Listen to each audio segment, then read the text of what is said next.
Mauritius has no legal or historical claim to the sovereignty of a group of islands that are 1,300 miles away from where it is. Nor does, from the International Court, it was purely an advisory opinion. There is no legal reason why we have to do any of this.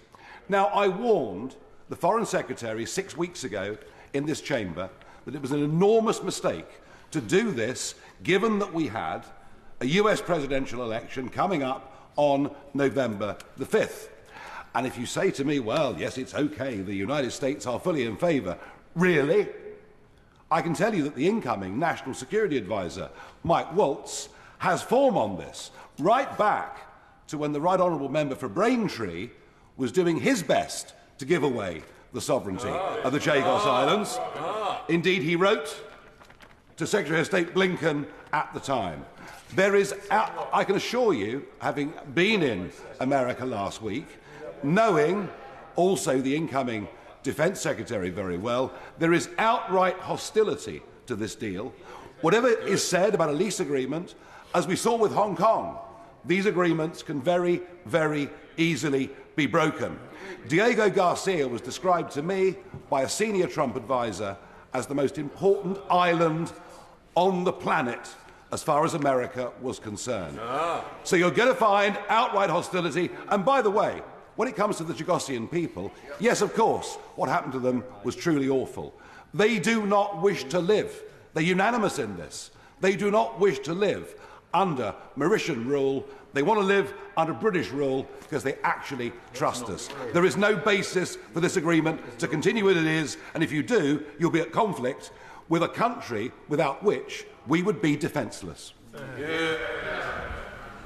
Well, thank you, Mr. Speaker. I'm afraid, obviously, I fundamentally disagree with what the honourable gentleman has had to say. Let me be absolutely clear. This government inherited a situation where the long-term secure operation of this crucial military base, he is right on that one point, was under threat.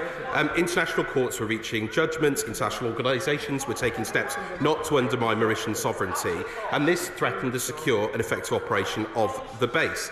And in the absence of a negotiated solution, a legally binding decision against the UK seemed inevitable. This would have threatened the secure and effective operation of the base, and that was not sustainable. I note the comments he makes regarding the incoming US administration. We're looking very forward to working with them, and I'm sure that they will be being briefed on the full detail of this deal. And I am confident, Mr. Speaker, that the details of this arrangement will allay any concerns. We would have not entered into any such arrangement in the first place.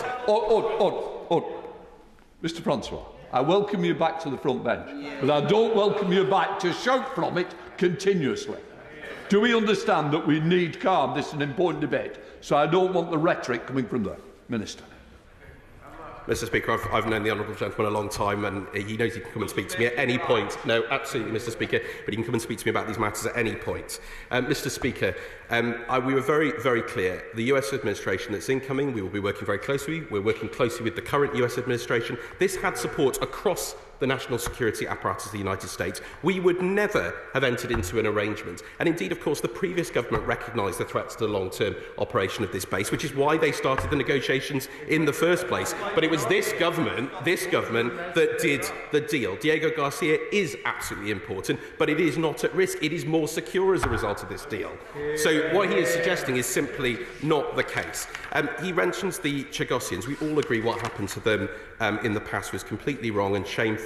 That's been agreed on all sides of the House. I've engaged with the Chagosian community on a number of occasions. He will also recognise, Mr. Speaker, that there are a range of views across the Chagosian community, including those who support this deal. But we've made sure that their interests are at the heart of this arrangement, whether it's in the trust fund, whether it's in the unilateral arrangements that we will do, the continued commitments to UK citizenship for Chagosians, and, of course, their ability to return, Mr. Speaker, in terms of visits to all the islands and to a part of a resettlement programme that Mauritius will restart as a part of this treaty. So I am confident this deal is the right thing for our national security, it's the right thing for the Chagosian community, and it's the right thing for our allies and partners.